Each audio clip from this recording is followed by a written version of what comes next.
Ketika anaknya rewel, kadang orang tuanya ini HP pakai gitu biar Iya. kamu nggak rewel. Nah, apakah hal ini tuh suatu hal yang baik gak sih, Bu, yang dilakukan oleh orang tua kepada anaknya? Tentang bagaimana menumbuh kembangkan anak, dalam hal ini bagaimana mengarahkan anak pada akses yang kita kendalikan terhadap media digital. Nah, itulah yang harus menjadi concern bukan hanya ibu tapi juga ayah. Sekiranya mengapa kebiasaan memberikan tontonan pada anak itu perlu kita batasi nih, Bu? Ya, prinsip mengasuh anak itu sebetulnya adalah memberikan dua hal. Satu, memberikan keleluasaan, kebebasan, kemandirian, tapi diimbangi oleh satu hal lagi, yaitu kendali diri, kontrol, dan manajemen atau mengelola. Assalamualaikum warahmatullahi wabarakatuh. Selamat datang di IPB Podcast bersama saya, Hendrawan Saputra. Hai Sobat IPB, seiring dengan perkembangan teknologi saat ini, banyak sekali kita temui orang tua yang memberikan gadget pada anaknya sedari dini. Walaupun pada awalnya hanya sebagai bentuk hiburan kepada anak, namun tidak jarang banyak pula orang tua yang menjadikan gadget sebagai pengalih perhatian anak. Namun, pada akhirnya hal ini menjadi bumerang bagi orang tua karena kurangnya kontrol pada penggunaan gadget bagi anak. Di IPB Podcast kali ini, kita akan membahas bagaimana membatasi penggunaan gadget pada anak dan bagaimana cara menyikapi ketergantungan anak terhadap gadget. Bersama Guru Besar Fakultas Ekologi Manusia IPB University, Profesor Dwi Hastuti. Halo Ibu. Halo Mas, apa kabar? Alhamdulillah kabar baik. Ibu sendiri bagaimana Ibu Baik, kabarnya? alhamdulillah. Oke Ibu, mungkin seperti sekarang kita ketahui banyak sekali fenomena yang kita lihat. Betul. Orang tua ini tuh memberikan gadget kepada anaknya. Ya. Dan mereka tuh memberikan platform seperti YouTube, TikTok. Dan ketika anaknya rewel, kadang orang tuanya ini HP pakai gitu biar Ya. kamu nggak rewel. Nah, apakah hal ini tuh suatu hal yang baik gak sih Bu, yang dilakukan oleh orang tua kepada anaknya? Oke, ya ini memang pertanyaannya sangat relevan ya dengan situasi masyarakat saat ini, di mana memang kita ketahui akses keluarga dan akses terutama anggota keluarga dan anak-anak ini kepada media sosial yang diakses melalui media digital itu memang semakin lama semakin tinggi nih Mas. Jadi sekarang yang perlu kita pikirkan ke depan adalah bagaimana membekali para orang tua. Jadi sebetulnya bukan hanya tugas ibu ya orang tua itu, tapi juga ayahnya gitu. Jadi ini adalah partner ya atau mitra yang selaras gitu. Jadi kalau berbicara tentang bagaimana menumbuh kembangkan anak, dalam hal ini bagaimana mengarahkan anak pada akses yang kita kendalikan terhadap media digital. Nah, itulah yang harus menjadi concern bukan hanya ibu tapi juga ayah. Oke, Gitu. berarti di sini adalah tanggung jawab dari kedua orang tua ya Bu ya. Betul sekali. Bukan hanya ibu tapi juga ayah. Betul. Keterlibatan antara dua orang tua seperti itu ya Bu ya. Nah, Betul. seperti yang Bu katakan tadi bahwasannya orang tua memberikan kepada anak, tidak membatasi seperti itu ya Bu ya. Nah, sekiranya mengapa kebiasaan memberikan tontonan pada anak itu perlu kita batasi nih Bu? Ya.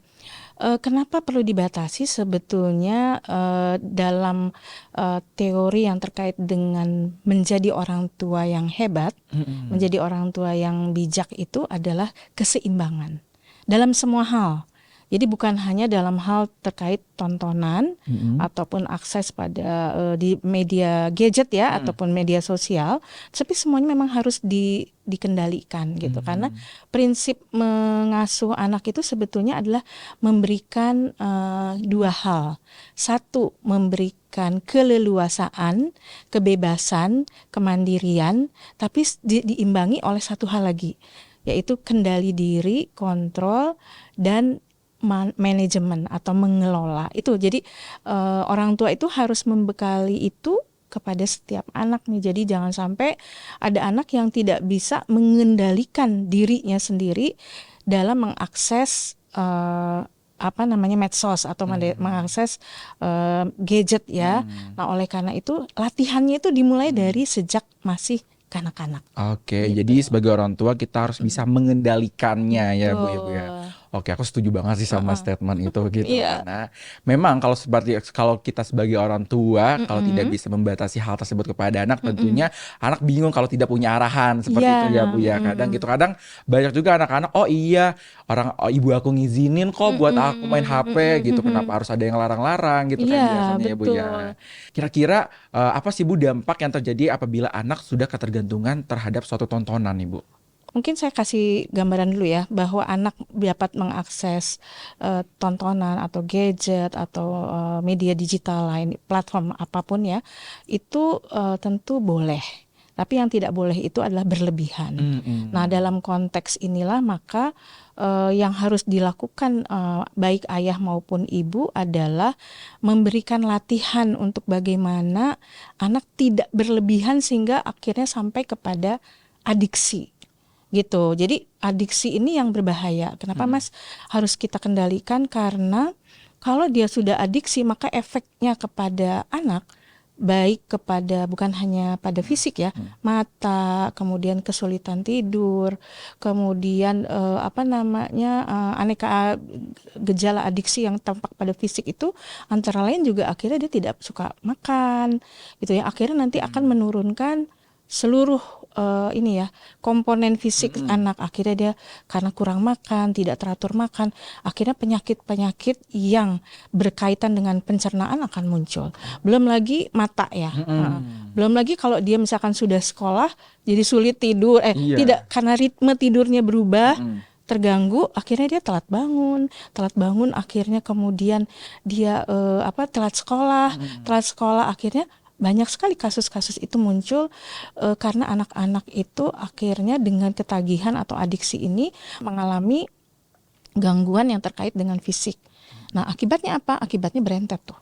Beruntun ya. Jadi bukan hanya dia tadi tidak makan, sakit yang terkait dengan pencernaan, akhirnya dia juga menjadi karena terlambat malas sekolah, akhirnya prestasi akademik untuk yang sudah sekolah ya, wah itu berlipat dan itu juga terjadi pada kelompok remaja termasuk mahasiswa. Wah, berarti Itu. jika kita tidak membatasi hal itu dari kita kecil, impactnya tuh bakal sebesar itu ya Bu ya? Betul sekali. Jadi kalau misalnya anak-anak yang terkena adiksi ini kan termasuk gangguan terhadap syaraf ya.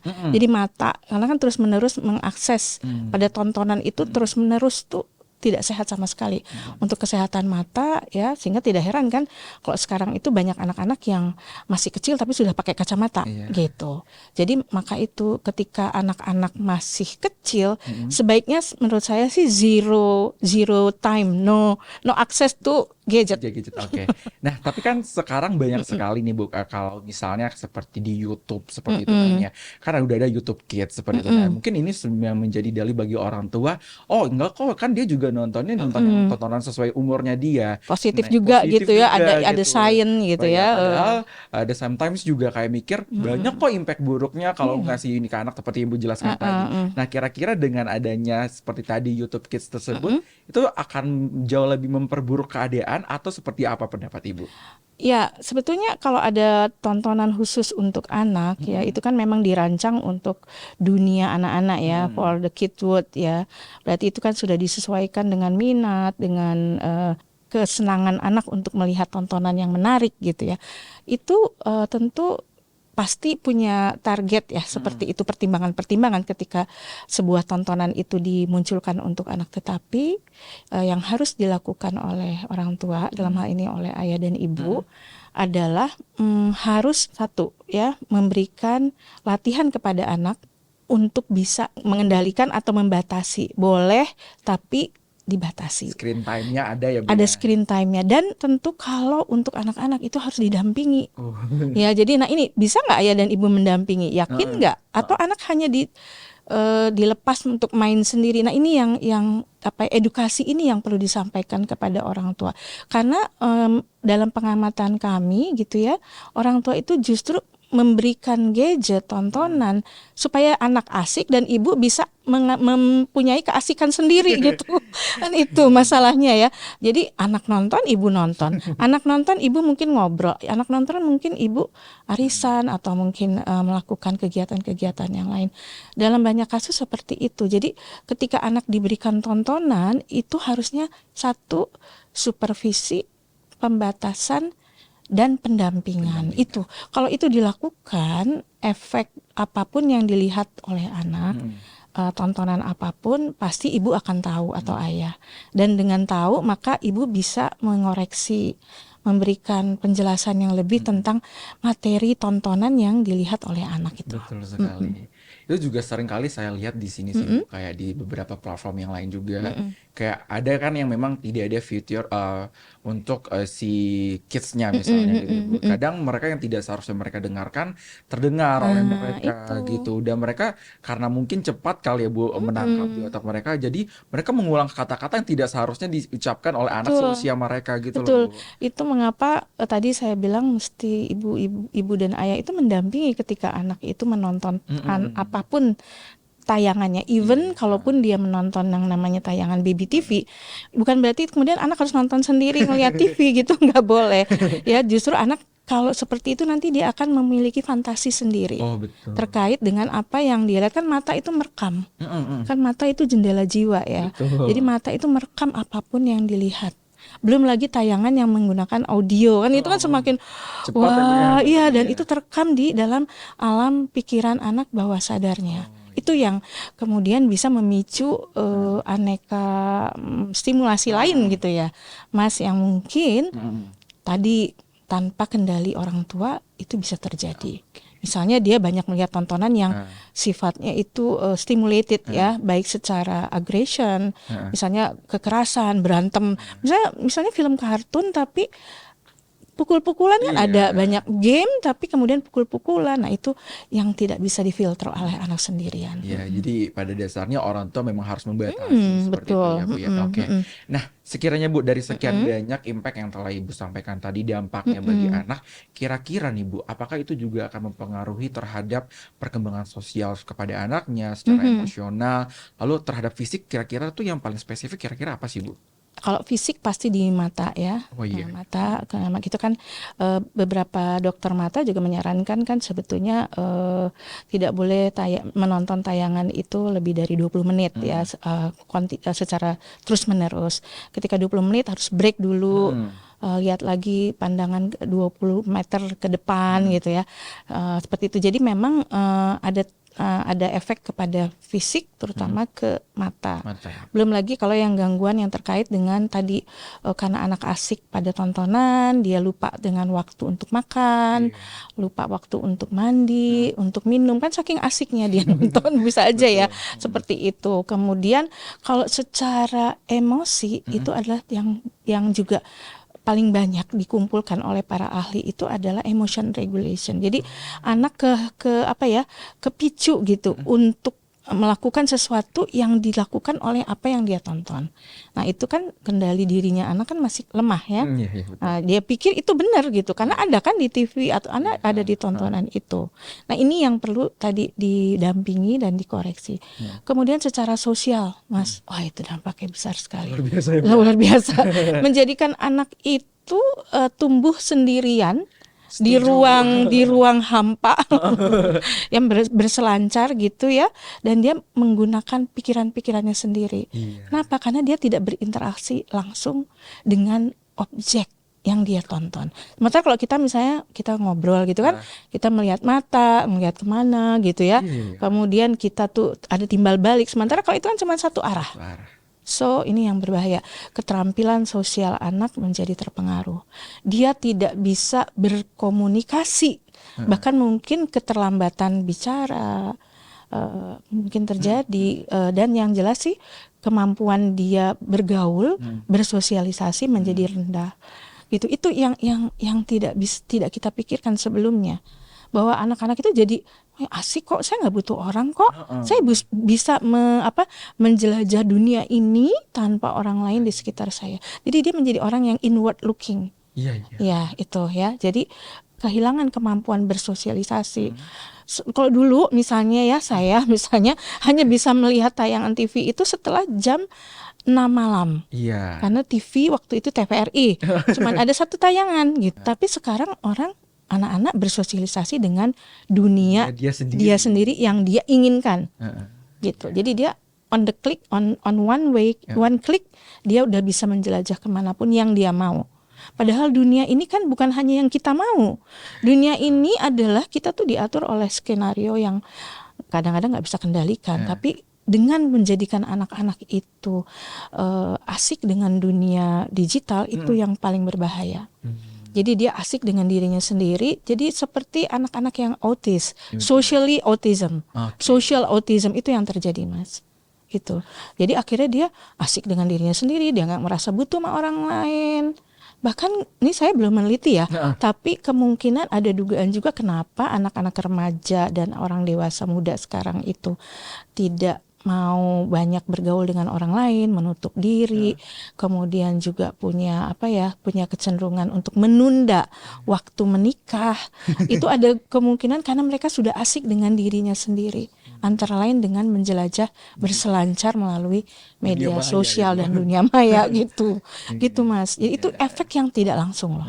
Itu hanya dengan tayangan tontonan yang dia lihat. Ternyata dari hal kecil seperti memberikan tontonan ke anak-anak itu impactnya banyak sekali ya Bu ya, dari segala aspek tuh ada gitu ya Bu ya. Karena mata merekam apa yang dia lihat ya, bentuknya, kemudian gerakannya, perilakunya. Apalagi kalau tontonan itu berulang-ulang.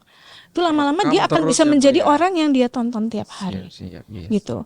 Itu makanya orang tua tuh perlu banget membatasi kalau menurut saya sih.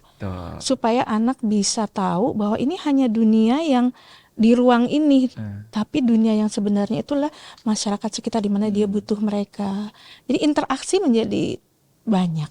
Sementara kalau anak-anak hanya diberikan tontonan, dia hanya tahu apa yang dia mau. Gitu. Padahal banyak hal di dunia ini yang dia nggak mau, tapi dia harus berlakukan itu, gitu ya. Seperti itu, Mas. Nah, selanjutnya Bu yang menjadi concern selanjutnya adalah banyak sekali tuh orang tua sampai sekarang ini masih memberikan gadget kepada anak-anak ini karena pertama takut Bu anak ini tantrum. Nah, jadi hal ini tuh yang biasanya kayak, aduh kalau anak tantrum ribet juga nih jadinya. Kasih aja Kasihan gitu. nih daripada berisik nih rumah gitu kan. Biasanya itu yang menjadi pemikiran bagi orang tua ya Bu ya. Betul. Nah, kira-kira mengapa tuh bagi orang tua tuh seringkali merasa sulit untuk tidak memberikan tontonan kepada anak-anaknya nih Bu gitu? Ya, sebetulnya harus dikasih ini juga ya, paradigma awal sebagai orang tua itu adalah kalau mau menjadi orang tua itu emang mau repot. Tapi mau repot itu ada imbalannya. Imbalannya adalah ketika kita mau repot, mau menghadapi anak yang tantrum, itu adalah anaknya akan berkembang menjadi orang yang mental health-nya sehat. Gitu ya. Jadi kalau misalkan orang tua nggak mau ribet, nggak mau menghadapi anak tantrum, itu berarti dia belum siap menjadi orang tua. Itu makanya harus ada pendidikan parenting gitu. Nah, Sobat IPB, jadi kalau udah belum siap rasanya kalau punya anak gitu, siap menjadi orang tua, jadi harus siapin dulu parentingnya bagaimana ya Bu. Dan harus ada komitmen dari katakan ini sebagai ibu, tentu dia harus punya support system. Support system siapa yang paling dekat? Suami. Nah itu, jadi kalau misalnya ya katakan ya Mas ya di rumah supaya anak nggak tantrum, udah dia kasih gadget, kasih tontonan, ya mungkin dia diam untuk sementara, tapi untuk berapa lama? Padahal setiap anak bukan hanya butuh apa yang mau dia lihat, tapi dia butuh sentuhan, butuh pelukan, butuh tatapan, butuh elusan. Jadi anak nggak cuman butuh tontonan. Jadi kalau menurut saya sih yang harus dikoreksi itu adalah bagaimana orang tuanya siap enggak dengan menjadi orang tua, berkomitmen. Katakan misalnya oke, kalau orang tua tuh begitu misalnya pulang dari kerja ayahnya ya, atau ibunya pulang dari kerja ya, terus begitu sampai rumah bukan merangkul anak tapi merangkul HP lagi Waduh. atau merangkul gadget lagi, laptop lagi. Anak itu oh jadi ini toh yang harus saya lakukan juga gitu. Oh ini contoh teladan. Nah, oleh karena itu memang untuk menjadi orang tua itu kita harus siap, antara lain tadi mengendalikan diri juga gitu di hadapan anak-anak ini, supaya anak juga bisa belajar tentang bagaimana orang tua pun membatasi diri gitu. Dan itu direkam banget Mas sama anak. Jadi kalau misalkan orang tuanya juga sibuk dengan gadget di rumah, sibuk juga nonton TV, gimana anak nggak niru? Betul sekali. Kan anak itu adalah peniru yang ulung. Peniru Siapa yang jadi aktor? Ya ayah dan ibunya. Betul, Gitu. setuju. Ya. Nah, kira-kira nih Bu, apa nih pesan Ibu yang ingin Ibu sampaikan kepada orang tua di luar sana ataupun yang akan menjadi orang tua nih Bu, agar mereka bisa lebih wise lagi untuk memberikan tontonan ataupun dalam mendidik anaknya agar menjadi anak yang tumbuh dan berkembang sesuai dengan yang semestinya, begitu Bu. Kira-kira boleh berikan pesan Ibu kepada sobat IPB nih Bu? Oke, ya sobat IPB ya. Jadi ini baik kepada Anda yang sudah menjadi orang tua ya, maupun belum menjadi orang tua dan kelak akan menjadi orang tua. Siapkan diri Anda untuk menjadi orang tua yang hebat buat anak-anak Anda. Caranya bagaimana? Melakukan gaya pengasuhan tadi yang saya sebut otoritatif, yaitu orang tua yang memberikan kebebasan tapi juga membatasi, memberikan kontrol supaya anak bisa disiplin dalam mengatur, meregulasi waktu dan emosinya gitu. Jadi orang tua ini tentu orang tua yang seperti apa? Orang tua yang hangat, yang memeluk anak, mencium, mengekspresikan, ya, bertanya hari ini kamu bahagia enggak gitu. Hari ini kamu main apa? Apa yang kamu tonton? Tadi Bunda nggak lihat kamu nonton apa? Coba ceritakan. Nah itu adalah ada timbal balik.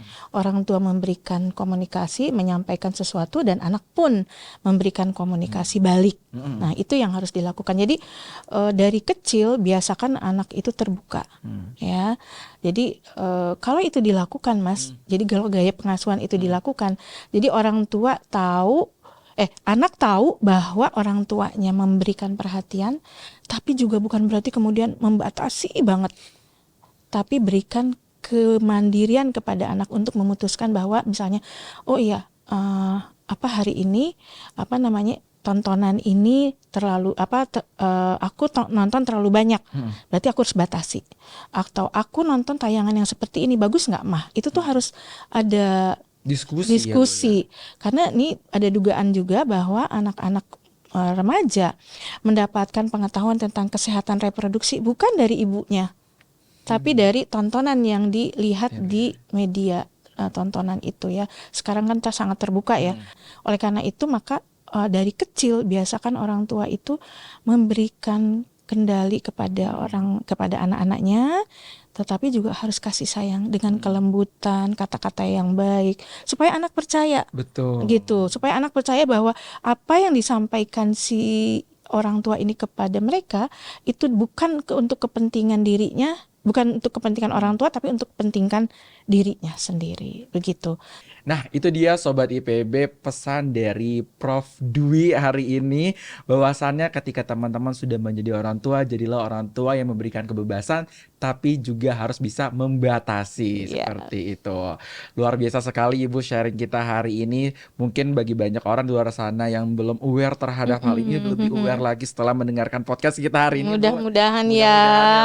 agar anak-anak setelah ini yang tumbuh menjadi orang dewasa, tumbuh sebagai anak yang dengan kesehatan mental yang baik, tumbuh menjadi anak yang sesuai dengan semestinya, sesuai dengan usia mereka, seperti itu. Iya. Oke, sekali lagi kami ucapkan terima kasih banyak ya Bu atas Sama-sama. waktu yang Ibu berikan dan ilmu yang Ibu berikan tentunya kepada seluruh Sobat IPB ataupun di luar Sobat IPB juga nih semuanya yang sudah menonton podcast kita di hari ini. Baik. Oke, berakhir sudah IPB podcast kita kali ini. Saya Hendrawan Saputra dan kru yang bertugas pamit undur diri dan sampai jumpa di IPB podcast berikutnya.